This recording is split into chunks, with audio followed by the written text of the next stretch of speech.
আজকে তোমাদের দেখিয়ে দিই, এখানে করেছি মুগের ডাল প্লেন করেছি বন্ধুরা। তো শুধু লঙ্কা আর জিরে ফোড়ন দিয়ে ডালটা করেছি, যেহেতু ডালে কিছু দিলে ছেলে খায় না, প্লেন ডাল করেছি ওর জন্য। আর এখানে করেছি লাউ শাক চচ্চড়ি। এই লাউ শাক চচ্চড়িটা দারুণ লাগে বন্ধুরা খেতে। আর আমাদের এখানে সব কিছুই তো শহরে কিনে খেতে হয়, সবসময় এই লাউ পাতা পাওয়া যায় না। তোমাদের দাদাভাই যখন বাজারে যায় তখন এইসব তাড়াতাড়ি বিক্রি হয়ে যায়, ওই জন্য আজকে পেয়েছে, নিয়ে এসছে। আর দেখো, ঘরে যা ছিল তাই দিয়েই আমি এই লাউ শাকটা চচ্চড়ি করেছি। পটল আলু দিয়ে আর টমেটো দিয়ে লাউ পাতাটার চচ্চড়িটা করেছি। আর এর মধ্যে একটু সর্ষে আর পোস্ত বাটা দিয়েছি, তো দারুণ লাগে খেতে। আর এই যে পনিরটা এইভাবে করেছি, চিলি পনিরের মতন করে। তো আজকে তো শনিবার, পেঁয়াজ দিইনি, পেঁয়াজ ছাড়াই করেছি, পেঁয়াজ রসুনটা বাদ দিয়ে করেছি এটা।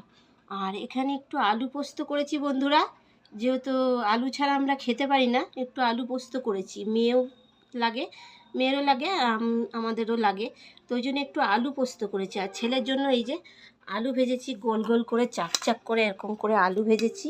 আর এই দেখো 2 পিস পটল ভেজেছি।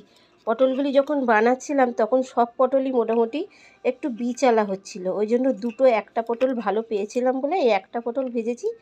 আর একটা আলু ভেজে দিয়েছি ছেলের জন্য এইভাবে। আর কেটেছি বন্ধুরা স্যালাড হচ্ছে শুধু শশা রয়েছে।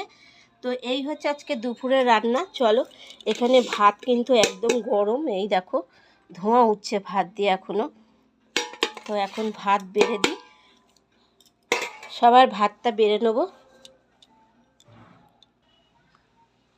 তো এই দেখো বন্ধুরা, সবার ভাত বেড়ে নিয়েছি 3 জনার। তো এটা হচ্ছে তোমাদের দাদার, আর এটা ছেলের ভাত, এটা আমার ভাত। তো সকলের ভাত বেড়ে নিয়েছি। আজকে তো মেয়ে নেই, তোমাদের দাদাকেই থালাটা সাজিয়ে দেব। তো তার জন্য এখানে ডাল নিয়ে নিচ্ছি, বাটিটার মধ্যে একটু ডাল দিয়ে দিচ্ছি। আজকে ডালটা পুরো গাঢ় হয়ে গেছে।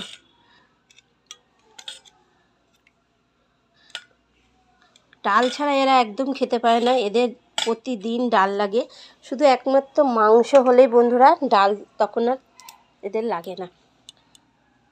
আর দিয়ে দেবো এই যে চচ্চড়ি।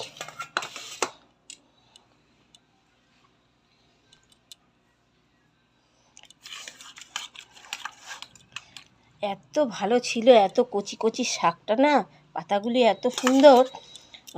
আমি আর বাসি করলাম না, টাটকা টাটকা শাক এনেছে, ভাবলাম টাটকা টাটকা শাকই করে নিই। আর একটু দেখো ঝোল